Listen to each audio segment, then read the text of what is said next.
Hello and welcome, it's Pamela here and thank you so much for joining me for another art journal tutorial. This time I'm working in my larger Artisan Mixed Media book and my rice papers have been calling to me. As you can see here, I'm just flicking through some of the Christmas themed ones that I've got and trying to decide which ones I can use as a layout.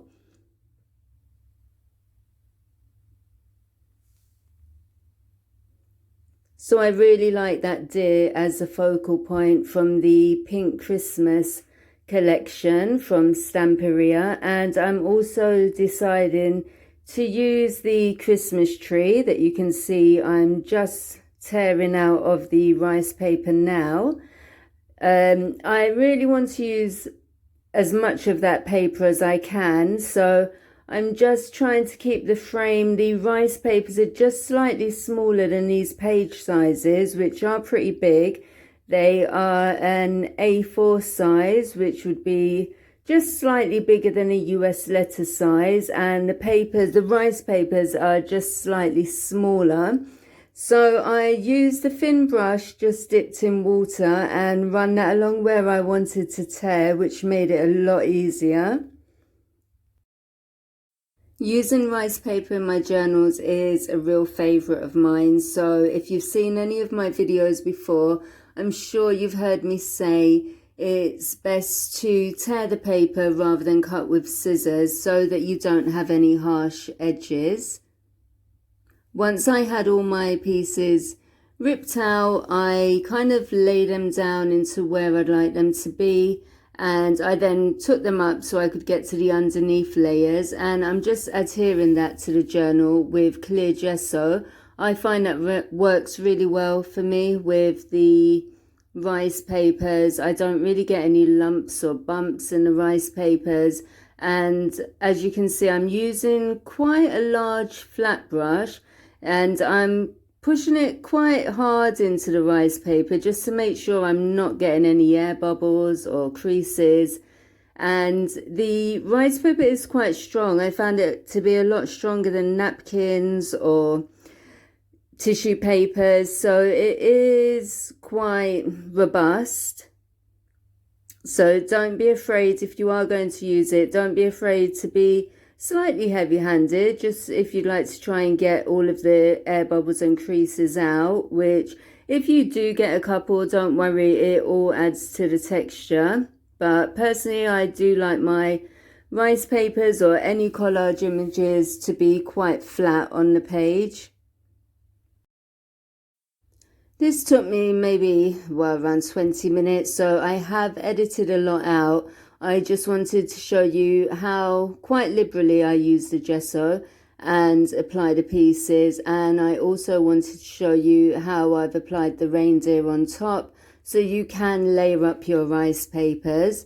I didn't really want to use any other mediums in the background, so I did rip little bits and pieces and use those to fill out the gaps behind the reindeer, and you can see a bit of the paper with roses in just popping under the leaves.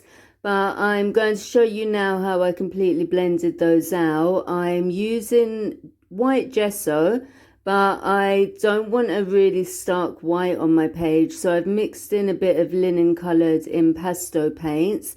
And mixing paints in with other mediums is something I really love to do. You can mix your paints or magicals, Lindy's, anything. Well, maybe not anything, but you can mix so much either, which is a bit of a tongue twister. But yeah, you can mix into gessos, you can mix into modeling pastes. Getting so tongue-tied. But yeah, I just wanted to show you how you can mix in other mediums with colour, and that won't affect depending on how much you use. Obviously, if you're using a modelling paste, you don't want to affect, like, a structure might be the right word, the consistency, but you can certainly add enough to change the colour so that your mediums aren't a stark white. And yeah, I just wanted to show you how I've used that mixture of gesso and the linen paint to soften up all my edges and where the rice papers meet. I also use it, as I said, where I put that little strips of paper along the side to fill out the page. So I didn't have any white space. I used bits of the rice paper, but because they were quite flowery in parts and very pink just above the reindeer's back, I used that gesso mixture to completely blur that out, which is something that gesso is really great for. If your colors are a bit too vibrant on any part of your page, you can always use it as a whitewash, or as I've done here, mixed with color, but you can totally use that to knock your colors back.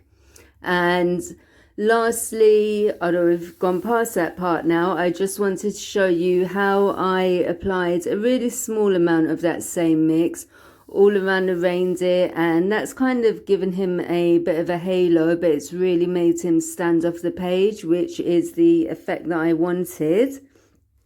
I'm now trying to further tie everything together by adding a bit of stamping, and I'm using archival inks.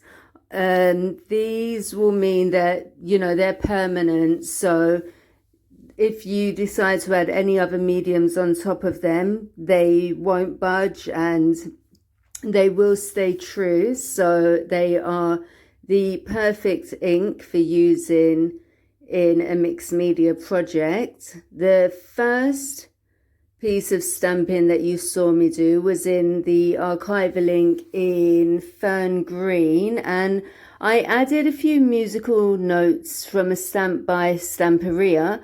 I liked it because it was round and kind of reef shaped. I then used the sepia color ink to use another stamp from the same set, which is just a couple of lines of note music, or musical notes even. And I really like the sepia around the edges, so while I had it out, I decided to go around with the actual ink pad itself and just create the tiniest frame all around the edges of the spread. And then, because this is a Christmas spread, I wanted to add a bit more glitz and glam to it, so I'm going to heat emboss some snowflakes into the background, and I'm using a cosmic shimmer embossing powder called White Pearl. This was quite translucent, I guess, against the background, but it did give a lovely subtle sparkle. If you've never heat embossed before, it really is very simple, much the same as stamping. You would use your stamps with a embossing ink. The one I'm using is by Versamark. Sprinkle your embossing powder over, tip the excess off, make sure you collect it so you can use that again, and then just apply your heat tool, and within a few seconds it will bubble up and your image is now embossed to your page. For an extra bit of sparkle, I'm applying some of Prima's jewel paste through a stencil, and this is a beautiful color called Rose Quartz. It's a dark pink and it has, I would say, kind of coppery tones to it, but it's gorgeous and sparkly and gives so much texture. My page is almost finished now. I'll just add a sentiment in a moment.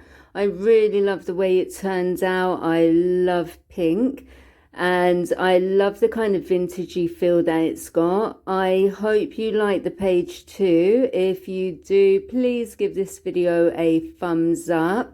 I love reading your comments, so please leave one too. Let me know what you think. Any interaction really helps my channel by getting YouTube to show the video to other people. So comments, likes, shares are always very much appreciated. Here are a few close-ups so you can have a better look. I hope you enjoy the rest of the weekend. Thank you for watching. Take care.